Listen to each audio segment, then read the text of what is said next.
মই doctorate degree ল'লোঁ তেতিয়ালৈকে মই সেই কিতাপখনৰ কথা নাজানো কাৰণ মোৰ চেণ্টাৰতে ক'লে কাৰণ মই হাজৰ কালচাৰেল ছ'চাইটিৰ পৰা PhD কৰিছোঁ গতিকে তাৰ লগত ৰবাৰ্ট কিয়'ছাকিৰ সেই ৰবাৰ্ট কিয়'ছাকি নামৰ মানুহজনে এখন কিতাপ লিখিছিল মাই ডিয়াৰ ফ্ৰেণ্ডছ সেইখন আছিল ৰিচ ডেড পুৱাৰ ডেড তাত ধুনীয়াকৈ লিখা আছিল যে কিয় ধনী দেউতাকৰ ল'ৰা ছোৱালীবোৰ সদায় ধনী ধনী হৈ থাকে আম্বানীৰ পুতেক কেতিয়াবা দুখীয়া হ'ব নেকি কেতিয়াও নহয় আপুনি মই দুখীয়া আম্বানীৰ পুতেক দুখীয়া হ'ব নেকি ধনী মানুহৰ ল'ৰা ছোৱালীবোৰ কিয় ধনী হৈ থাকে তাৰ কেইটামান তেওঁ কাৰণ বিচাৰি উলিয়াইছিল আপুনি মই চিন্তা নকৰা কথাবোৰ তেওঁ কৰিছিল তেওঁ এটা সেই কিতাপখনত এটা ফৰ্মুলা দিছিল সেই ফৰ্মুলাটোৰ নাম তেওঁ দিছিল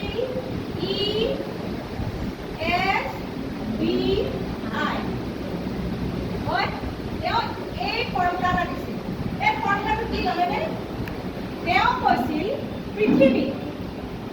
কৈছিল পৃথিৱীত যিমানবোৰ মানুহে ইনকাম কৰে অৰ্থাৎ ইনকাম কৰাৰ যিমানবোৰ পদ্ধতি এতিয়ালৈকে আৱিষ্কাৰ হৈছে সেই আটাইকেইটা পদ্ধতিয়ে হৈছে এই ESBI ফৰ্মুলা এই পদ্ধতিকেইটাৰ ভিতৰতে আমি ইয়াত বহি থকা আটায়ে আৰু আমাৰ বাহিৰত থকা গুৱাহাটীত থকা চবে ইণ্ডিয়াত থকা চবে ৱৰ্ল্ডত থকা চবে এইকেইটাৰ মতে কি কৰে ইনকাম কৰে এইটো কোৱা হয় ESBI ফৰ্মুলা এইটো এতিয়া E ফৰ কি E ষ্টেণ্ড ফৰ এমপ্লয়ী আপুনি মন কৰিব এই কথাটোতে সোমাই আছে গোটেই গুহাৰ্থটো মন কৰিব যে ই মানে হৈছে এমপ্লয়ী সেয়া গভৰ্ণমেণ্টো হ'ব পাৰে প্ৰাইভেটো হ'ব পাৰে অৰ্থাৎ চৰকাৰীও হ'ব পাৰে বেচৰকাৰীও হ'ব পাৰে তো নাম্বাৰ 1 টো গ'ল ক্লিয়াৰ হৈছে 2 নম্বৰটো হৈছে S মানে হৈছে সেল্ফ এমপ্লয়ী অনেষ্টলি স্পিকিং মই এই ইণ্ডাষ্ট্ৰীত ভৰি দিয়ালৈকে এই এছটোকে মই বিজনেছমেন বুলি ভাবি আছোঁ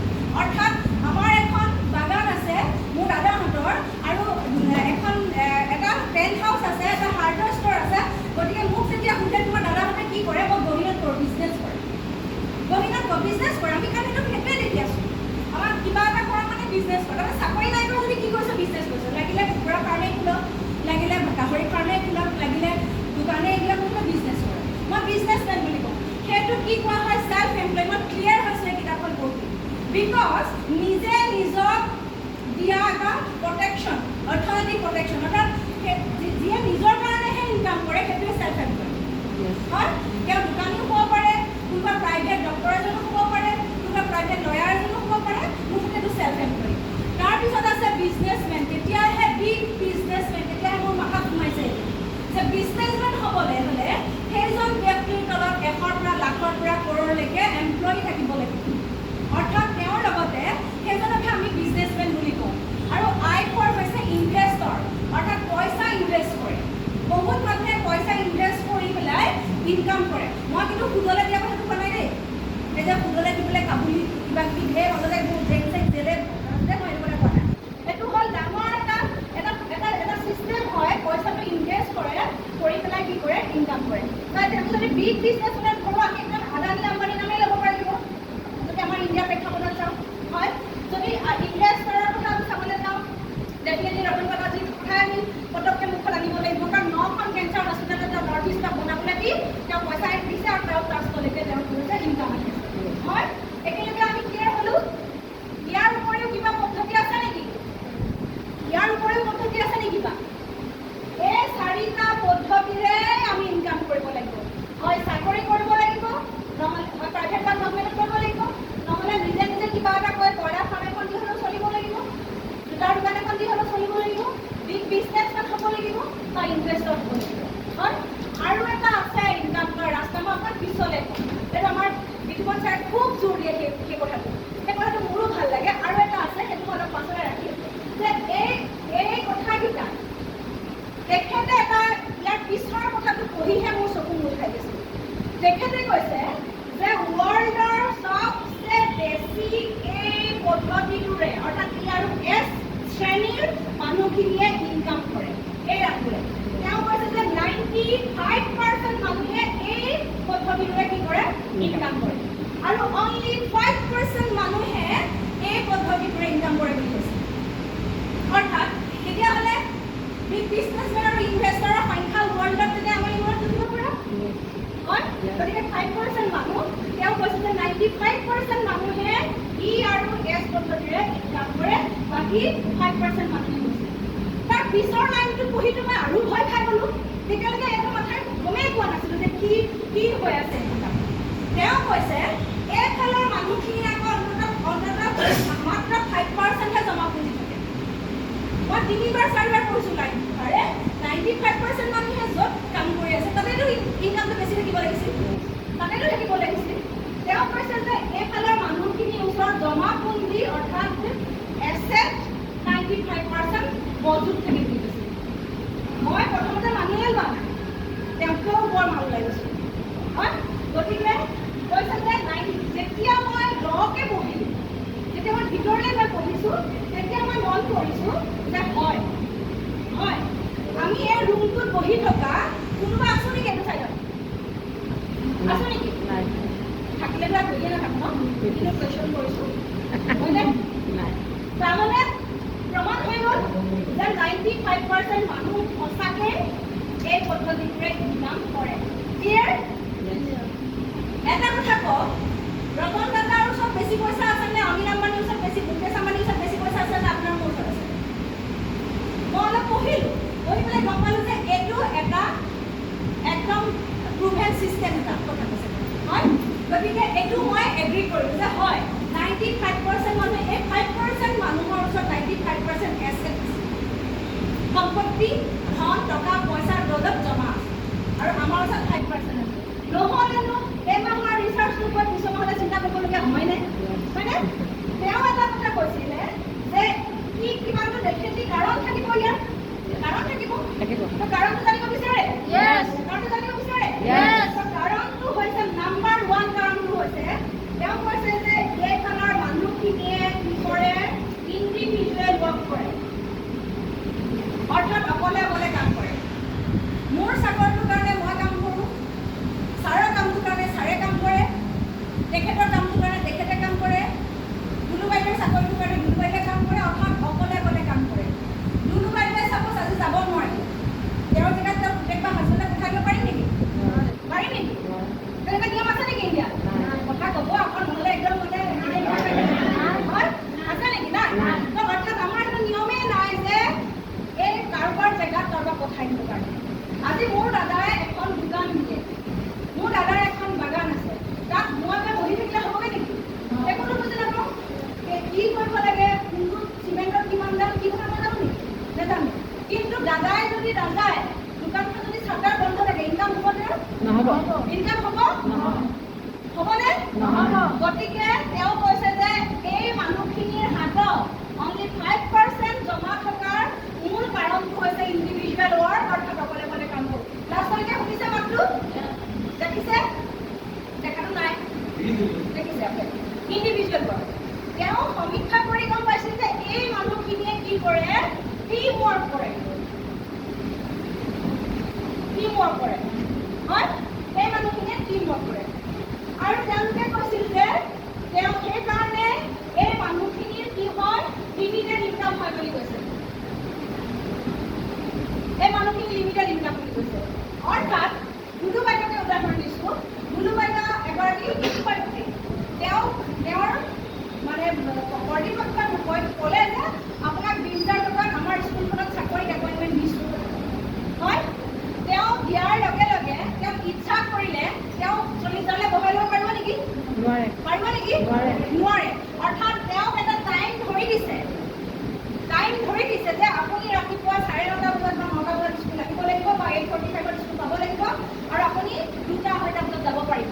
তেওঁ যদি আজি মন কৰে ৰাতিপুৱা 6টা বজাত স্কুল খুলিব পাৰিব নেকি? নোৱাৰে। কাৰণ আমাৰ এটা চিষ্টেম আছে, সেইকাৰণে আমাৰ ইনকামটো কি হয়, লিমিটেড ইনকাম হৈ যায়। অৰ্থাৎ আমাক সকলোকে 24 ঘণ্টা টাইম দিছে, টাইম দিয়াৰ কাৰণে আমাৰ যিটো ষ্টেণ্ডাৰ্ড ৱৰ্কিং টাইম হয় সেইটো 7 ঘণ্টা বা 8 ঘণ্টা।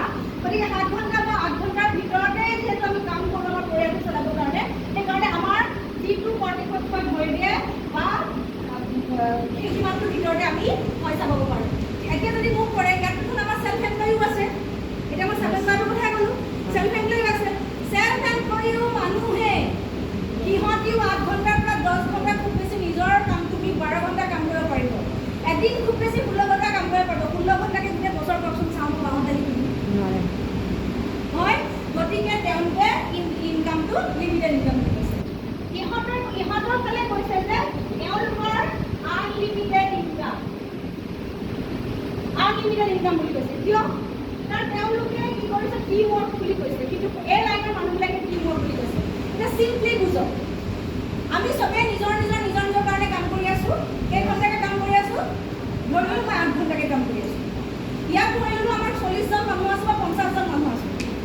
এটা কোম্পানী খুলিলোঁ, আপোনালোক চব মোৰ এমপ্লয়ী, ধৰি ল'লোঁ, নহয় বাৰু ধৰি লৈছোঁ এমপ্লয়ী। তো 50জন মানুহে 8 ঘণ্টাকৈ যেতিয়া কাম কৰিব, মোৰ কাৰণে কিমান কাম হৈ গ'ল?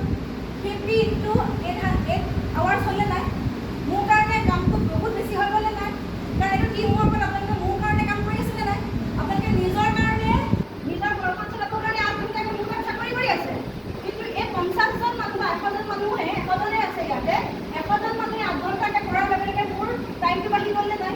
গতিকে তেখেতে এটা সমীক্ষা দিছিল যে টাইমৰ লগত যদি আপুনি সময়টো যদি আপোনালোকে যদি মাল্টিপল কৰে, তেন্তে টাইম কম্পাউণ্ডিংটোৱে হৈছে ইনকামৰ মূল মন্ত্ৰ, হয়? গতিকে তেওঁলোকে কি কৰিছে?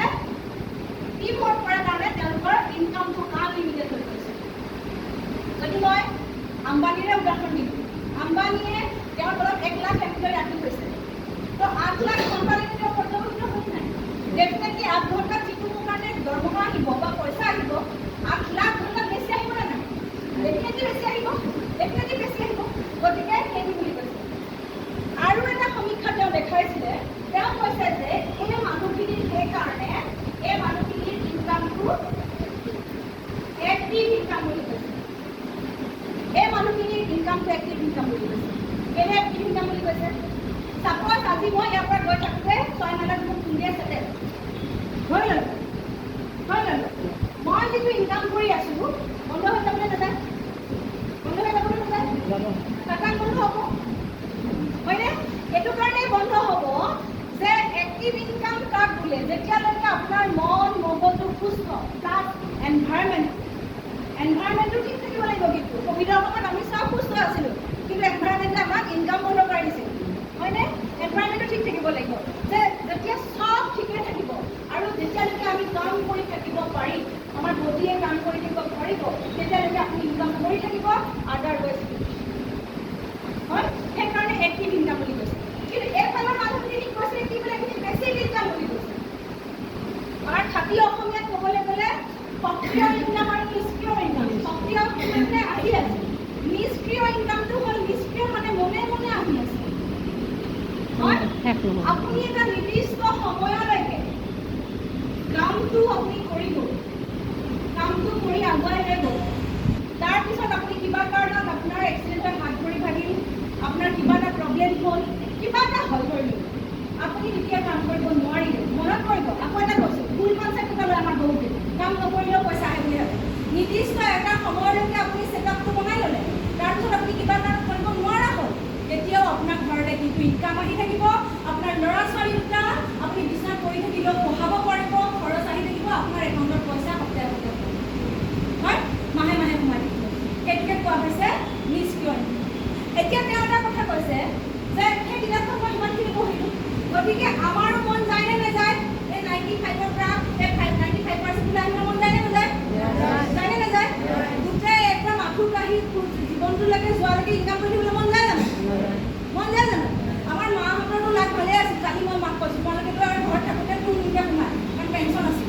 আমাৰ সেইটোও নাই, সেইটোও নাই, হয়নে? তুমকে সোমাইছে। মায়ে কৈছে অঁ মাজনী মেছেজ এটা আহিছে, মোৰো গম পাইছোঁ, হয়? তাৰমানে পইচা আহিছে, তেওঁলোকে সেইটো চিষ্টেম, আমাৰতো সেইটোও নাই, হয়? গতিকে আমাৰ কি হৈছে? আমাৰ বিকল্প হৈছে এই 5%ৰ পৰা 95%লৈ যাবলৈ আমাৰো মন যায়, ইচ্ছা যায়। যায় নে নাযায়? নে অকল মোৰহে যায়? ওলক চাই যায় বুলি গম পালোঁ, মানে চবৰে যায়, যায়। এতিয়া তেওঁ কৈছে যে তাৰ কাৰণে আমি কেইটামান বস্তু থাকিব লাগিব। অনিল আম্বানী, মুকেশ আম্বানীৰ নিচিনাকৈ আমাৰ কি থাকিব লাগিছে? কৈছে এটা ডাঙৰ হিউজ কেপিটেল থাকিব লাগিব বুলি কৈছে, হয়? থাকিব লাগিব বুলি কৈছে। আছেনে নাই আমাৰ ওচৰত?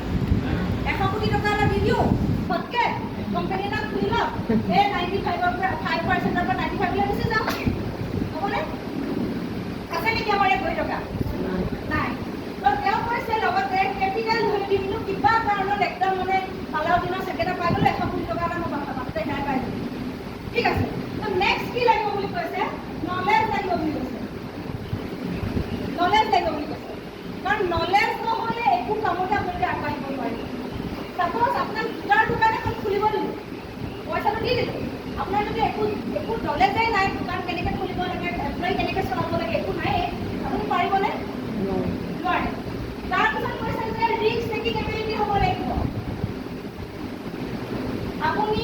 ৰিস্ক ল'ব পৰা আপোনাৰ কেপাচিটি থাকিব লাগিব। ব্যৱসায়টো ফালে লাভলোকচান আছেনে নাই? তো ৰিস্ক ল'ব পৰা কেপাচিটি থাকিব লাগিব। এইবিলাক থাকিব লাগিব বুলি কোৱাৰ কৈছে। আপোনাৰ ওচৰত আছেনে? নলেজ থাকিব লাগিব, কেপিটেল থাকিব লাগিব, ৰিস্ক টেকিং এবিলিটি থাকিব লাগিব। এই আটাইবোৰ বস্তু থাকিব লাগিব। তেতিয়াহে হেনো আমি এই 5% পৰা 95%লৈকে আমি কি কৰিব পাৰিম? আহিব পাৰিম। হয়? এতিয়া কথাটো হ'ল আপোনাৰ মোৰ ওচৰত সেই ৰাস্তাটো বন্ধ। এইটো ৰাস্তা বন্ধ, গম পালোঁ। পইচা নাই, নলেজো নাই, গম পালোঁ। নলেজ থাকিলে পইচা নাই, পইচা নাই নলেজ নাই, গম পালোঁ। এইটো যিহেতু বন্ধ হৈ গ'ল, আৰু এটা ৰাস্তা মই দিব গৈছোঁ। লাগেনে? লাগেনে? 5ৰ পৰা 95%। মোৰ কথা শুনক, 100% যাব পাৰিব। লিখি ৰাখক আজি যদিহে আপোনালোকে চিষ্টেমত থাকি শিকে। মই কাম কৰাৰ কথা কোৱা নাই, শিকে। অকল শিকিব লাগিব, লাৰ্ণ কৰে। তেতিয়াহ'লে 100% মই এটা ৰাস্তা দেখাওঁ নে?